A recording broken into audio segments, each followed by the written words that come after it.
Assalamualaikum guys, hope so you're well. So today we are going to discuss about the Victorian era. तो romantic era में हमने देखा था किस तरह से लोगों के जो बिलीव्स और आइडियाज जो थे ना वो इमेजिनेशन पे थे, थॉट पे थे, फीलिंग्स पे थे, ठीक है। जबकि जो विक्टोरियन एरा है ना इसमें जो है टोटली डिफरेंट हो जाता है पर्सपेक्टिव। तो विक्टोरियन एरा में ना जो मेजर इम्फेसिस था वो एवरीडे थिंग्स पे था, ठीक है। उसके बाद फैमिली लाइफ पे था, उसके बाद सोशल इश्यूज पे था। जो विक्टोरियन लिटरेचर में था उसमें जो स्ट्रेस दिया गया था वो इम्पोर्टेंस ऑफ बीइंग प्रॉपर पे था, ठीक है। और रूल्स ऑफ सोसाइटी जो थे उनको फॉलो करने पे स्ट्रेस दिया गया था। अब इम्पोर्टेंस ऑफ बीइंग प्रॉपर का क्या मतलब है? इसका मतलब ये था कि ऐसे सिग्निफिकेंट बिहेवियर जो है ना, ऐसे करेक्ट बिहेवियर जो सोसाइटी के अंदर एक्सेप्टेबल हो, ठीक है, रिस्पेक्टफुल बिहेवियर। तो इसमें रिस्पेक्टफुल बिहेवियर में अब क्या आ जाता है हमारे पास? बीइंग प्रॉपर का मतलब यही है ना ऑब्वियसली कि हम गुड मैनर्स के साथ दूसरों के साथ डील करें, ठीक है। उसके बाद एथिकल स्टैंडर्ड्स अपना बिल्डअप करें। इसके साथ साथ हम अप्रोप्रिएटली बिहेव करें, चाहे जितनी भी हमारे पास ट्रबल्स आए, ठीक है। डिफरेंट सिचुएशंस में हम पॉजिटिव अपना एक पॉजिटिव एटीट्यूड रखें, तो ठीक है। तो इस तरह की चीज़ें थी ना विक्टोरियन एरा में थी। मीन्स सोसाइटी में एक स्टैंडर्ड सेट था हर पर्सन का। लोगों ने एथिक्स और मॉरल्स वगैरह पे ज़्यादा वर्क किया। तो ये था एक शॉर्ट सा ओवरव्यू। तो अब हम इसे डिटेल से देखते हैं, ठीक है। Table of content. तो फर्स्ट ऑफ ऑल हमेशा की तरह हम इंट्रो से स्टार्ट लेंगे, ठीक है। तो इंट्रो है हमारे पास जी, the Victorian era named after Queen Victoria of the United Kingdom span from 1837 to 1901। Queen Victoria के नाम से जो ना विक्टोरियन एरा का नेम था, ठीक है। यूनाइटेड किंगडम में जो इसका जो दौरानिया था वो 1837 से 1901 तक था। तो ब्रिटिश एम्पायर जो है ना वो सिग्निफिकेंटली एक्सपैंड होती है विक्टोरियन एरा में, with territories in south Asia, the Pacific and the Caribbean. अच्छा, टेरिटरीज कहते हैं मीन जो ऐसा एरिया, लैंड और रीजन्स को जिसकी एक स्पेसिफाइड बाउंड्री हो और जिसको कोई ना कोई स्टेट या कंट्री वगैरह गवर्न करना हो। The British empire expanded significantly during the Victorian era with territories in Africa, Asia, the Pacific and the Caribbean. अच्छा, टेरिटरीज कहते हैं ऐसा एरिया ऑफ लैंड या रीजन जिसकी एक सर्टेन बाउंड्री हो और जिसमें कोई ना कोई स्टेट या कंट्री वगैरह उसको गवर्न कर रही हो, ठीक है, चला रही हो, ठीक है। तो this period mark a time of significant social, economic, technological and political changes in Britain.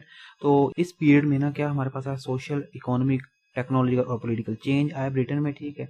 और जिसने एक सब्सटेंशियल इम्पैक्ट दिया वर्ल्ड के ऊपर। सब्सटेंशियल कहते हैं मीनिंगफुल इम्पैक्ट, ठीक है, एक important impact. It was also a period of rapid advancement in science. अच्छा, साइंस के पर्सपेक्टिव में भी इसमें एक रैपिड एडवांसमेंट आई, इंडस्ट्रीज आई, ठीक है। उसके बाद आर्ट्स में और रिफॉर्मेंट आई and some much political and social reforms और पॉलिटिकल और सोशल रिफॉर्मेंट्स आई, ठीक है। Many of these advances have helped to shape the world as we है नाउ टुडे। तो बहुत सारे एडवांसमेंट्स भी इसी एरा में, विक्टोरियन एरा में देखने को मिली हमें, ठीक है। तो next we have notable works. तो चार्ल्स डिकन्स हैं a tale of two cities. A Tale of Two Cities is set against the backdrop of the French Revolution and explores the contrast between London and Paris. It famously begins with the line, "It was the best of times, it was the worst of times."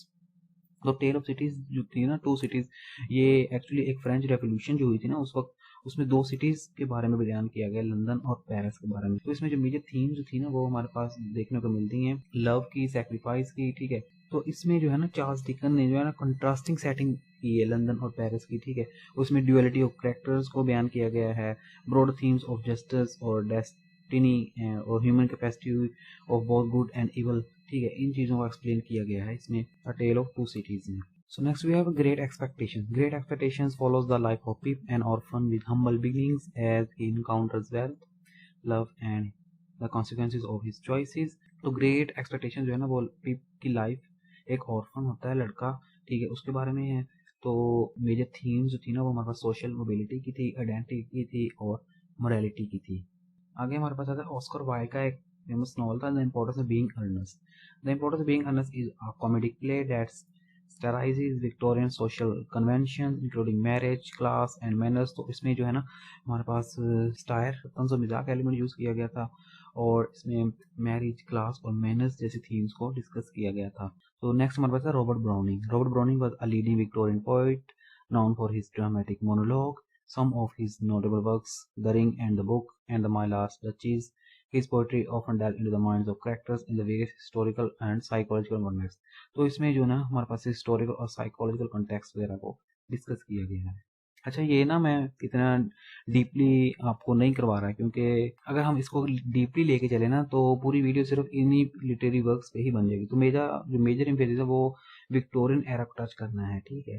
तो उसमें हम किस तरह से mean to से कि impact on society देखते हैं, करेक्टरिस्टिक्स देखते हैं उस पीरियड की, और कंपैरेटिव एनालिसिस वगैरह को डिस्कस करेंगे, ठीक है। Okay, next we have characteristics. The first one we have realism and social critique. Victorian writers didn't shy away from showing life's harsh truths. They talk about tough issues like poverty, how factories change cities, and how the British Empire affected people worldwide. अच्छा, इसमें जो major characteristic वो realism और social critic पे थी। Realism means जो reality based चीजें हो रही थी ना उन पे मेजर इम्फेसिस था। विक्टोरियन राइटर्स ने जो है वो लाइफ जो हार्श रियलिटी थी उनको, जो ट्रूथ से उनको शो किया, उनको रिप्रेजेंट किया। उन्होंने जो टफ इश्यूज जो थे उस वक्त फेस डाउन हो रहे थे, जैसे पॉवर्टी थी, किस तरह जो फैक्ट्री जो थी वो सिटीज में चेंज हो रही थी, और ब्रिटिश एम्पायर को वर्ल्ड वाइड जो इफेक्ट हुआ था, ठीक है, उसको डिस्कस किया है। इसके बाद morality and middle class values in Victorian society, being proper and having good morals was crucial. तो वही बात मैंने की है कि जो बीइंग प्रॉपर और जो गुड मॉरल्स वाला होगा उसको ज्यादा एम्फेसिस किया था, उसको इम्पोर्टेंस दी गई, ठीक है। This importance of behaving well and being respectable showed up lot in the stories. तो इसी तरह का फिर लिटरेचर भी हमें देखने को मिलता है स्टोरीज में, ठीक है, जो लोगों ने लिखी। तो जैसा कि अभी इम्पोर्टेंस ऑफ बीइंग अनलेस हमने रीड आउट किया। तो नेक्स्ट हमारे पास आता है psychological realism. Authors in this era were interested in what people thought and felt. They explore characters minds deeply, showing their emotions and reasons for doing things in detail. तो authors ने ना psychological realism पे भी emphasis किया। उन्होंने देखा कि लोग किस तरह से सोचते हैं और क्या महसूस करते हैं। उन्होंने कैरेक्टर्स के माइंड्स को डीपली स्टडी किया, ठीक है, उनके इमोशंस और रीजंस को एक्सप्लेन किया। Okay, so next we have literary innovations. तो इसमें फर्स्ट ऑफ ऑल आता है सीरियल पब्लिकेशन। ये एक इंटरेस्टिंग एलिमेंट था।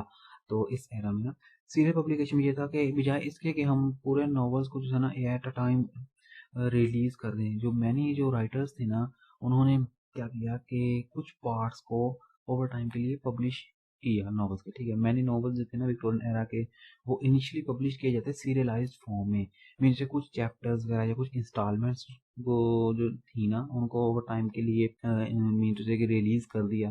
कि ये क्यों किया, क्योंकि ताकि रीडर्स की अटेंशन को ग्रैब किया जाए, कैप्चर किया जाए, ठीक है।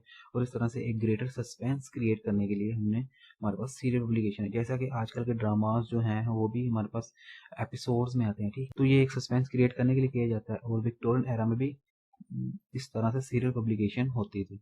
तो सेंसेशनलिज्म था। Some Victorian authors use sensational elements like shocking elements, mysteries and scandals to hook readers. अच्छा, रीडर्स को अटेंशन को ग्रैब करने के लिए उन्होंने मिस्ट्रीज वगैरह को, शॉकिंग इवेंट्स को और स्कैंडल्स वगैरह को भी जैसे एलिमेंट्स को भी डिस्कस किया विक्टोरियन एरा में। जैसा कि आजकल हर तीसरे दिन बाद जो वायरल वीडियोस हो जाती हैं, टेंशन ग्रैब करने के लिए करते हैं ना लोग ये व्यूज की, ठीक है।